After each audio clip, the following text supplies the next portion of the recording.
দেশের মার্কেটে lower budget সেগমেন্টের আরও একটা নতুন ধামাকা আসতে যাচ্ছে অফিসিয়ালভাবে।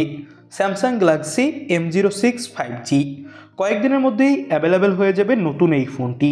তো বাংলাদেশের মার্কেটে আসতে ফোনটার দাম কত কী হবে, পাশাপাশি ফোনটার স্পেসিফিকেশন এবং এই ফোনটা কতটা ভালো, এইসব বিষয়ে জানতে পারবেন আজকের ভিডিওতে। চলুন আজকের ভিডিওটা শুরু করি। শুরুতে আমরা কথা বলবো ফোনটার লুক এবং ডিজাইন দিয়ে। ফোনটার ব্যাক সাইডে থাকছে ডুয়েল ক্যামেরা এবং ব্যাক সাইডে জোস লেভেলের একটা টেক্সচার দেওয়া হয়েছে। তিনটা আলাদা আলাদা কালার ভেরিয়েন্ট মার্কেটে আপনি অ্যাভেলেবেল দেখতে পাবেন। তো সব মিলিয়ে যদি বলি তাহলে ফোনটা দেখতে বেশ সুন্দর এবং ফোনটা কিছুটা বক্সি টাইপের, তবে কর্নারগুলো বেশ কার্ভ।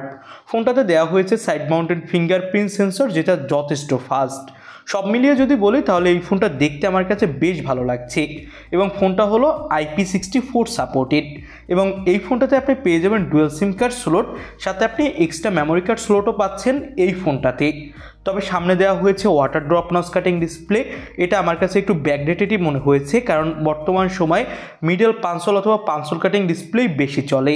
ডিসপ্লে সাইজ হলো 6.7 ইঞ্চি মাপের, যেটা HD+ PLS LCD প্যানেল এবং এর রিফ্রেশ রেট দেওয়া হয়েছে 60 হার্টজ এবং এখানে পেয়ে যাবেন আপনি 800 নিটসের পিক ব্রাইটনেস। তবে ব্রাইটনেস নিয়েও কিছুটা সমস্যা আপনাকে পড়তে হতে পারে এবং ডিসপ্লের 3 বেজেলস বাজেট অনুযায়ী ঠিকঠাকই আছে।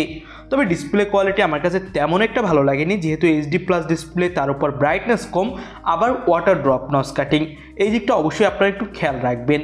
এবার আমরা কথা বলতে যাচ্ছি ফোনটার পারফরমেন্স সেক্টর নিয়ে। ফোনটাতে ব্যবহার করা হয়েছে মিডিয়াটেকের ডায়মেনসিটি 6300 5G চিপসেট, যেটা 6 ন্যানোমিটার আর্টিটেকের উপর বিল্ড করে তৈরি। এটা হলো বাজেট সেগমেন্টের একটা 5G চিপসেট এবং এখানে আপনি out of the box Android 15 পাবেন এবং 4 বছর পর্যন্ত অ্যান্ড্রয়েড আপডেট পাবেন এই ফোনটাতে। তো স্যামসাংয়ের ফোনের কিন্তু এই একটা প্লাস পয়েন্ট যে অনেক বছর ধরে আপডেট পাওয়া যায়, যার ফলে ফোনটা অনেক স্মুথলি রান করানো যায় অনেক বছর। ফোনটাতে 5000 mAh এর ব্যাটারি থাকছে এবং 25 ওয়াটের ফাস্ট চার্জার সাপোর্টেড এই ফোনটা। তো সব মিলিয়ে পারফরমেন্স সেক্টর তো গেল এই। এবার আমরা ক্যামেরা সেক্টর নিয়ে কথা বলি। 50 মেগাপিক্সেলের প্রাইমারি ক্যামেরা সেন্সর দেওয়া হয়েছে ফোনটাতে, সাথে 2 মেগাপিক্সেলের একটা ডেপথ সেন্সর পাবেন এই ফোনটিতে এবং ব্যাকসাইডের ক্যামেরা দিয়ে আপনি ফুল HD+ রেজোলিউশনে ভিডিও রেকর্ডিং করতে পারবেন এই ফোনটা দিয়ে। আর এই ফোনটার সামনে ব্যবহার করা হয়েছে 8 মেগাপিক্সেলের সেলফি ক্যামেরা। ফোনটা দিয়ে তোলা কিছু ছবি আপনি দেখতেই পাচ্ছেন। অন অ্যাভারেজ ফটোগ্রাফি করা যাচ্ছিল, ডিটেলস এবং ব্রাইটনেসও মোটামুটি ঠিকঠাক আছে। সব মিলিয়ে যদি বলি তাহলে ক্যামেরা কোয়ালিটি বাজেট অনুযায়ী ঠিকঠাক, কারণ 10,000 টাকা বাজেটে এর থেকে আহামরি আপনি কিছু চেতেও পারেন না। এবার দামটা নিয়ে কথা বলি। দুইটা ভেরিয়েন্ট লঞ্চ করা হয়েছে, 8128, 6128।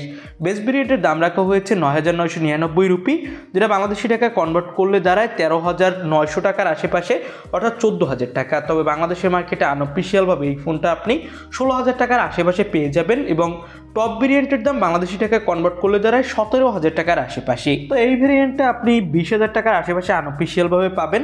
তবে অফিসিয়ালভাবে যখন আসবে তখন ফোনগুলোর দাম আরেকটু বাড়তে পারে। আপনাদের কাছে এই ফোনটা কেমন কি লাগলো আমাদের কমেন্ট বক্সে জানাবেন। ফোনটা কয়েকদিনের মধ্যে আনঅফিসিয়ালভাবে দেশের মার্কেটে অ্যাভেলেবেল হয়ে যাবে, তবে অফিসিয়ালভাবে কবে কি আসবে সেটা এখনও বলা যাচ্ছে না। আজকের মতো ভিডিও এখানেই শেষ করছি। আল্লাহ হাফেজ।